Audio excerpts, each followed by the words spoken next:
Good afternoon, students. This is going to be your midterm review for abnormal psychology. The exam will have 50 questions. My goal is to go over roughly 50 topics that can be found on the exam in various places. I'll do my best to speak clearly and give you a good sense of some review areas for the exam. This video will go well with your midterm review guide. Alright, so let's begin. Topic number one. Topic number one focuses on perspectives in abnormal psychology. Specifically, you want to have knowledge of various perspectives, whether they be psychodynamic perspectives, or cognitive perspectives, or a biological / evolutionary perspective. So the first topic on the exam will explore your knowledge of various perspectives and their view of mental health and abnormality. Topic two covers the area more specifically of an evolutionary perspective and the concept of preparedness. I know we reviewed some evolutionary arguments in class and specifically talked about the topic of preparedness. Topic three has to do with medications and the types of medications that are given to people dealing with mental health issues. Specifically, there is a name for these medications, and you want to be familiar with the broad name for medications given to people with mental health issues. Topic four emphasizes again models or perspectives in abnormal psychology. You want to be familiar with various perspectives that we talked about. Again, you have things like behavioral perspectives or behavioral models, cognitive models, biological models, psychodynamic models, and there were a few others mentioned during the course. Topic 5 has to do with tests, the types of tests given during an assessment. If you remember, we reviewed various forms of tests, whether they were personality inventories or projective tests or response inventories. So you want to be familiar with various testing tools used in a clinical setting. Topic 6, specifically knowledge of evolutionary arguments. You want to review material focused on the role of evolution in abnormality and the impact of evolutionary principles on the development and course of mental health disorders. Topic 7 is specific to suicide. This material can be found in the most recent chapter, chapter 7. You want to find out attitudes, thoughts of people dealing with suicidality or suicide. What are common thoughts that most characterize people who are at risk of committing suicide. Topic 8 focuses on diagnostic categories of the DSM. In class, we've gone over several diagnostic categories, for example, mood disorders, anxiety disorders, obsessive compulsive and related disorders. So knowledge of these various categories and the disorders within them would be beneficial for review. Topic 9 specifically has to do with bipolar depressions. You want to identify differences between bipolar 1 and bipolar 2 disorder. There are some specific differences, and you want to make sure you are aware of these differences. Topic 10, another question focused on diagnostic tools. So again, we talked about various tests that would be used, observations that would be used. I would review material that focuses on various assessment tools. Topic 11. Topic 11 generally gives you a quote or a sentence, and you will have to match what model that sentence or quote would best fit with. So I can't really give you too much specifics here other than having some thoughts and statements in mind that would be consistent with various models of abnormality.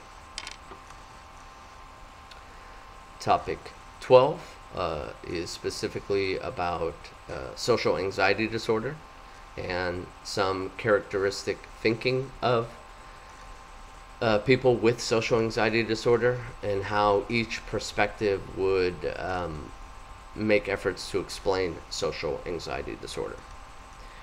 Topic 13 is specific to behavioral models. You want to review material related to both behaviorism and specifically the behavioral model of abnormality. Here we are looking at how people would develop various patterns of abnormal behavior from this specific behavioral perspective. So knowledge of conditioning, modeling, classical and operant conditioning would benefit you for this topic. Topic 14, you should have familiarity with strategies to treat anxiety disorders. Specifically, we talked about some techniques for treatment of specific phobias and general anxiety. You want to be familiar with these various methods so that you'd be in good shape for this particular topic. Topic 15 is one of the few questions that asks for specific statistics and knowledge. Here I am looking for your knowledge of suicide rates and the number of persons who commit suicide both nationally and internationally. So a review of information regarding suicide would be beneficial. Topic 16 has to do with the 4Ds. We talked earlier in the semester about abnormality and defining abnormality and how the 4Ds play an important role. You want to be aware of the 4Ds, which ones are most common, which ones are not common, what are some stereotypes about people with mental health disorders. Topic 17 is another question on assessment tools. So again, reviewing various assessment tools would benefit you in understanding this topic. Topic 18 focuses again on the 4Ds, knowledge of each of the 4Ds and what they represent and how they are critically thought of in dealing with abnormality would benefit you in this case. Topic 17 is the topic of electroconvulsive therapy. How is it used? What disorders is it used for? What are some expectations of people who use or go through a ECT course of treatment? Topic 20 is about categories in the DSM. You want to be familiar with what disorders belong to what categories. And equally, you want to be familiar with some changes made in the 5th edition compared to the 4th edition. And generally, you want to be able to correctly categorize a disorder as belonging to one category or not belonging to a category. Topic 21 relates specifically to symptoms of depression. We reviewed depression at length in class. We discussed specific symptoms of depression. You want to be aware of the specific diagnostic symptoms of depression. Again, we reviewed this both in lecture and in course, so I recommend a thorough review of depressive symptoms. Topic 22, risks for suicide. You want to be familiar with behaviors that are consistent with increased risk and also understand what is not associated with greater risk for suicide. Topic 23, another question about depression or unipolar depression. You want to be familiar here with the diagnostic criteria for depression. More than symptoms, you want to be familiar with duration and expected length of the depression in order to provide a diagnosis. Topic 24, 24 focuses on some key figures in the early kind of reformation of mental health. We discuss some major figures in the history of American mental health who helped progress the topics forward, both in the treatment of people with mental health issues and legislation involving mental health issues. So be familiar with some classic figures in the advocacy of mental health. Topic 25, generally here you want to be familiar with major psychological figures. In this case, I'm asking you to be aware of the primary psychologist or researcher responsible for various models. For example, if I reference psychodynamic psychology, you want to be familiar with Freud. There are persons associated with cognitive models.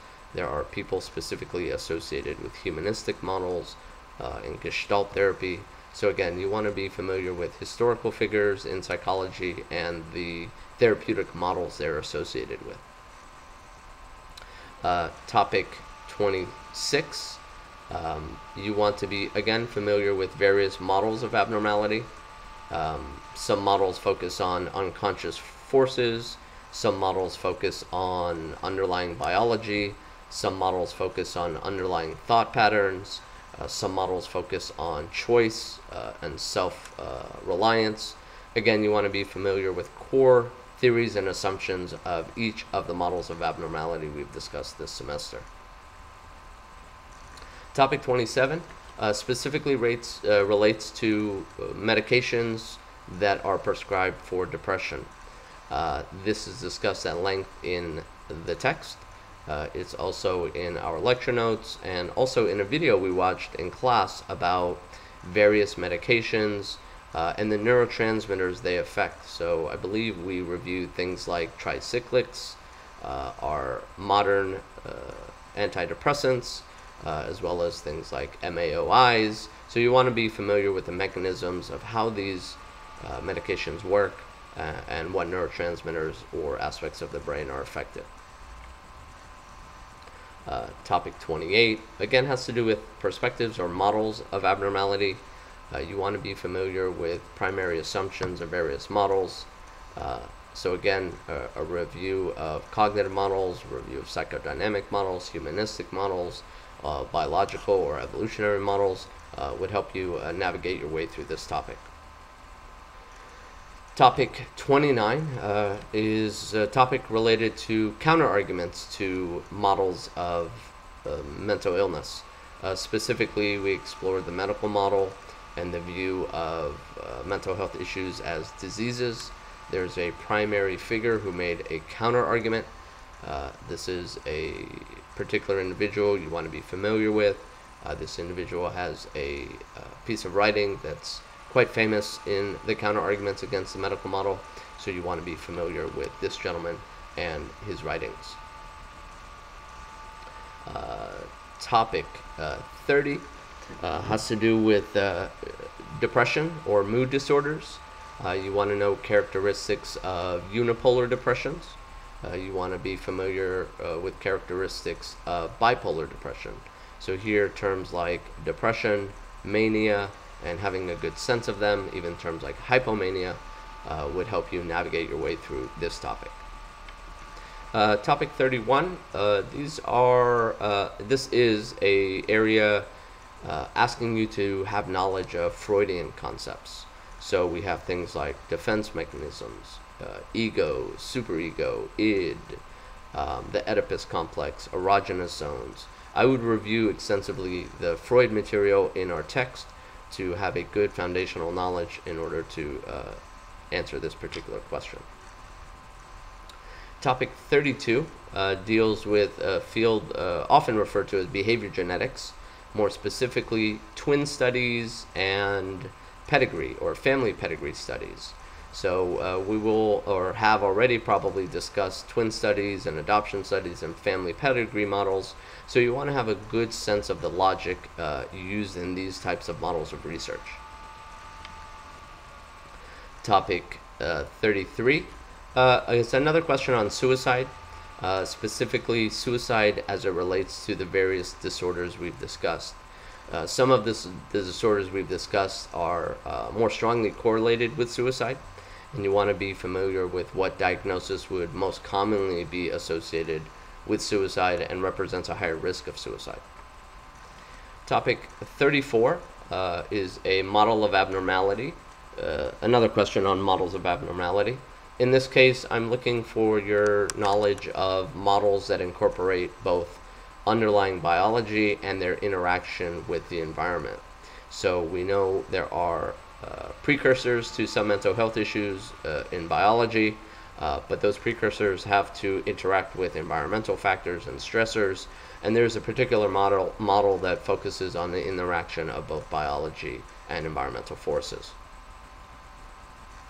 Topic 35 focuses on asylums. You want to have knowledge of the history of asylums and the progression of asylums, what they used to be, what they transitioned to in the 20th century, and generally have knowledge of a concept like deinstitutionalization as well. So history of asylums would help you have good foundational knowledge to tackle this topic. Topic 36, we're looking at links between various neurotransmitters and depression. So again, the text reviews the links between several neurotransmitters and depression. You want to be familiar with these links and how specifically they affect the brain. Topic 37 examines your knowledge of what famous psychologists would advocate for what types of therapies. So again, we've seen a previous topic like this. This topic is assessing your knowledge of who is associated with psychodynamic models, who's associated with humanistic models, who would be associated with cognitive models. So you want to have a famous psychologist in mind for each of the models we've discussed this semester. 38, similarly, is a question which will name drop. It'll give you the name of a famous psychologist, and you want to know specifically what this particular psychologist was famous for. So again, I would reiterate knowledge of famous psychologists and the model they advocated or in many cases created. 39, another question on the treatment of anxiety. What are some common treatments for anxiety? We talked about things like virtual reality therapy. We talked about exposure therapy. We've talked about systematic desensitization. So familiarity with each of these concepts will definitely benefit you. Topic 40, you want to know specific diagnoses that belong in the various categories we discussed. So if I say mood disorders, you want to know what were the specific disorders we referenced under that category. And if we mention obsessive compulsive disorder and related disorders, well, what disorders would be found in that category? Similarly, you want to know if I say anxiety disorders, what disorders would fall under that category. Topic 41. Topic 41 is somewhat of a case example. I will give you a brief case example of an individual, and you will have to best identify the disorder, and maybe even more specifically whether you think the disorder seems to be caused by external forces or internal forces. Specifically, we review terms that reference external factors and internal factors, so familiarity with these terms will benefit you in this case. Topic 42 is another question on the 4Ds and your knowledge of the 4Ds, how they work, how we use them in our critical analysis of abnormality, and perhaps you want to explore the limitations of the 4Ds. So again, I recommend a review in the literature in the text on the 4Ds. Topic 43, this is a basic biology question. It's aimed to see how well you understand neural communication. How do neurons communicate with one another? So knowing what dendrites, axons, synapses, neurotransmitters, how one nerve cell communicates with another nerve cell is important knowledge in this case. Topic 44 has to do with antidepressant medication. Again, you've seen a similar topic like this, so knowing your tricyclics, MAOs, first generation antidepressant medication, second generation antidepressant medication would benefit you in this case. Topic 45, another focus area on clinical models or models of abnormality. You want to be familiar with the key assumptions of each model. So again, I reiterate, you want to know the key assumptions of a psychodynamic model, of a cognitive model, of a humanistic model, sociocultural models. Again, a review of this material will benefit you greatly, as several questions have focused on this topic. Topic 46, another question to assess your knowledge of Freudian psychology or psychodynamic psychology. So again, I reiterate terms like id, superego, erogenous zone, Oedipus complex. All of these will help you navigate your way through this topic. Topic 47, I'll give you an example of a treatment modality, a way in which a treatment is or disorder is treated. And you want to recognize the type of treatment. So I may give you examples of VR treatment or examples of systematic desensitization. Generally, you want to have a good sense of how these treatment models work. Topic 48. Another general question on models, models of abnormality. What would a psychodynamic psychologist believe? What would a biologically or evolutionarily inclined psychologist believe? What would a cognitive psychologist believe? What would a humanist psychologist believe? So you can see there are, again, more than a handful of questions aimed at making sure you understand these various models. Topic 49 has to do specifically with homelessness in the United States. So we've seen a rapid rise in homelessness over the last few decades.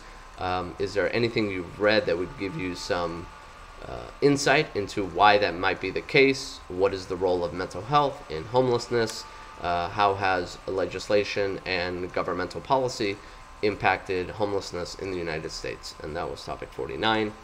And then we get close to topic 50, close to the end here, topic 50.